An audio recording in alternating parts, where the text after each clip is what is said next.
Salomlar, siz Ma'rifat kanaldasiz. Qalbni uyg'otuvchi, fikrni boyituvchi kitoblar dunyosiga xush kelibsiz. Bugun biz bilan zamonaviy turk adabiyotining chuqur va ruhiy bir asari, ya'ni Fotih Tumanning Men kitobi. Bu kitob inson va uning ichki olami, nafs bilan kurash haqida. Demak, e'tibor qiling. Bu safar men haqida emas, siz haqingizda. Avvalo kitob nomiga e'tibor qarataylik. Men oddiy ko'ringan, ammo juda jozibali nom. Chunki har bir inson bu so'zni o'qib, darhol o'zini o'ylaydi. Bu men haqimda yozilgan degan tuyg'u paydo bo'ladi. Va haqiqatda ham bu kitob hammamiz haqqimizda yozilgan. Chunki unda insonning tabiati va undagi nafs va ruh o'rtasidagi kurash yoritilgan. Kitob haqida qisqacha to'xtalib o'tamiz. Ekraningizdagi suratga qaraboq, kitobni o'qimasdan ham uning falsafiy va ruhiy yukini his qilishingiz mumkin. Bu inson va nafs o'rtasidagi ziddiyat, ichki kechinmalar, ong va vijdon urushining tasviridir. Bu kitobni kimlar o'qishi shart? Darhaqiqat, bu kitobni har qanday kasb egasi o'qishi kerak va majbur. Ammo ayniqsa o'qituvchilar va o'quvchilar uchun juda muhim deb o'ylayman. Chunki bu kitob yosh avlodni nafsni anglash va unga qarshi turish ruhida tarbiyalaydi. Bu har qanday kasbda halollik va to'g'rilik bilan yuksalishga xizmat qiladi. Shu sababdan buni nafaqat o'qituvchilar o'qishini, balkim ota-onalar o'qishini ham tavsiya beraman. Endigi navbatda kitobning asosiy g'oyalari haqida to'xtalib o'tamiz. Birinchisi, inson ruhiyati chuqurligi. Ikkinchisi, nafsni tarbiyalash yo'li. Uchinchisi, har kelganni Xizr bil. To'rtinchisi, Allohga bo'lgan ishq. Birinchi g'oyaga to'xtalib o'tsak, inson ruhiyatining chuqurligi. Qahramon Mahmud afandi dastlab oddiy shogird, keyin ilmli shaxs, so'ngra qozi darajasiga erishadi. Ammo bu yuksalish uni najotga olib bormaydi. U nafsning qopqoniga tushadi va ustozining do'zaxda yonayotganini tushida ko'radi. Va shu uning ruhiy uyg'onishiga turtki bo'ladi.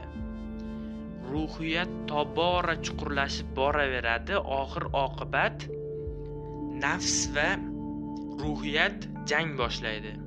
Buni ekraningizda ham ko'rishingiz mumkin. Va kitobning eng kuchli qatlamlaridan biri mana shu. Ning ikkinchi g'oyasi.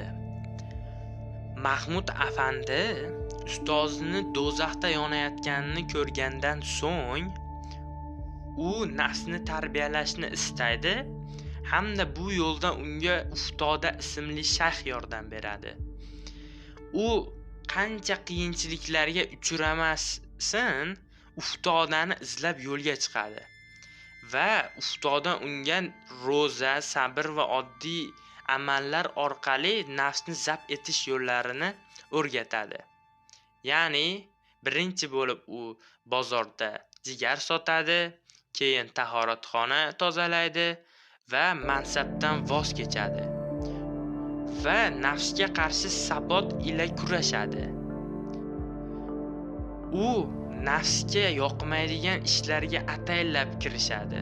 Bu chinakam o'zini tarbiyalash usulidir. Ya'ni nafsni. Kitobning 3-g'oyasi. Har kelganni Xizr bil. Nima uchun men bu nomni oldim? Chunki asarda Mahmud 2 marta Xizr bilan to'qnashadi. Birinchisi ustoziga uzum olib borganida, ikkinchisi xonaqoh qurdirganda.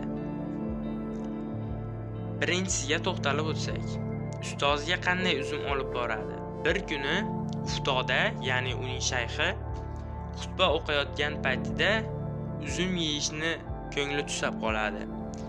Va o'sha qishning bo'ronli va izg'irin paytlarida Mahmud bu vazifani o'ziga yuklab oladi hamda chiqib ketadi savat olib.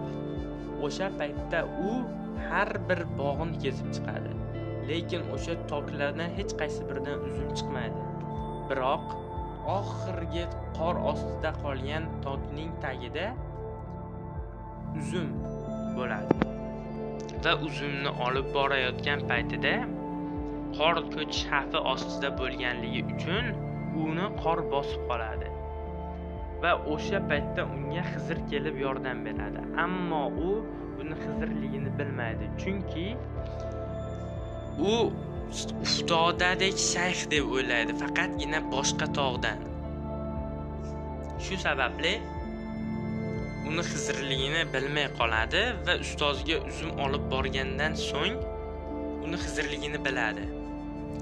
Va ikkinchi xonaqoh qurdirishni ko'zlayotgan paytida unga pul yetmay qoladi. Va o'sha uni tog'da qutqarib qolgan Xizr, o'sha tanish inson unga bir hamyon pul olib keladi. Shuning uchun ham har kelganini Xizr bil iborasi kitobning 3-g'oyasi. Va yana bir tomondan o'ylab qarasak bo'ladi.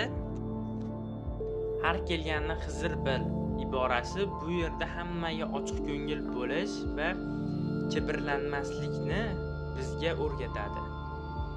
Shu sababdan men bu iborani qo'llaganman. Kitobning oxirgi g'oyasi, ya'ni Allohga bo'lgan ishq. Mahmud afandining ilohiy ishqi uni xudoyi darajasiga yetkazadi. Endi uni bir shahar emas, butun dunyo taniydi, ya'ni xudoyi nomi bilan. Bu ixlos va qalb pokligi bilan erishilgan ma'naviy yuksalishdir. U bu yo'lda 6 nafs turini tarbiyalaydi. Birinchisi nafsi ammora, ikkinchisi nafsi lavvoma, uchinchisi nafsi mulhima, to'rtinchisi nafsi mutaminnah, beshinchisi nafsi rizoiya va oxirgisi 6-si nafsi marziya. U qanday qilib xudoyi nomiga erishadi? Har kuni ertalab bomdoddan oldin shayxi uftodaga u suv isitib berardi. Biroq bir kuni u uxlab qoladi. O'sha kuni uftoda suvsiz qoladi. Va u yig'lay hech zora mana shu quchoqlab bag'rimga bosib olganim bilan suv isib qolar deya uni obdastani, ya'ni idishni yoki cho'yanni quchoqlab oladi. Va uftodaga suv kerak bo'lib qolgan paytida iliq suvni quyaman deb o'sha qochonlab olgan suvni quyayotgan paytida uftodaning qo'li kuyadi. Va uftoda unga shunday deydi: "O'g'lim, sizning Allohga bo'lgan ishqingiz suvni ham istayapti, nafaqat isitdi, balki kuydirib yuboribdi deya, endi siz xudoyisiz deb nomlaydi. Shu sababli u xudoyi nomi bilan butun Turkiya ahliga taniydi." Kitobdan xulosa: unutmang, har bir tirik mavjudotda barcha xislatlar mavjud, ezgulik ham, yovuzlik ham. Ammo faqat insongina ongli ravishda o'z his-tuyg'ularini jilovlay oladi. Shu jihati bilan u boshqa mavjudotlardan ustundir. Fotih Tuman bizga shu haqiqatni badiiy vositalar bilan chuqur ruhiy tasvirlar bilan yetkazadi. Va yana bitta o'zimning shaxsiy fikrim, hayotingizni palovga qiyoslasak, to'g'ri masalliqlar, sabr-toqat, doimiy e'tibor shunda mazali pishadi. Xuddi shunday qalbingizdagi nafsni jilovlash uchun ham birdaniga bo'lmaydi. Sabr, o'rganish, muntazam mashq kerak. Ana shu. Qadrli do'stlar, men Bas qil ey nafs kitobi sizni o'z ichki ovozingiz bilan tanishtiradi. Qalbingizni mustahkamlaydi va nafsingizni ustidan g'alaba qozonishga undaydi. Agar siz ham hayotingizni mazmunli qilishni istasangiz, bu asarni o'qing, qayta o'qing. Agar video yoqqan bo'lsa, like bosing, izohlarda fikringizni qoldiring va albatta kanalga obuna bo'ling. Keyingi videolarda ko'rishguncha, xayr.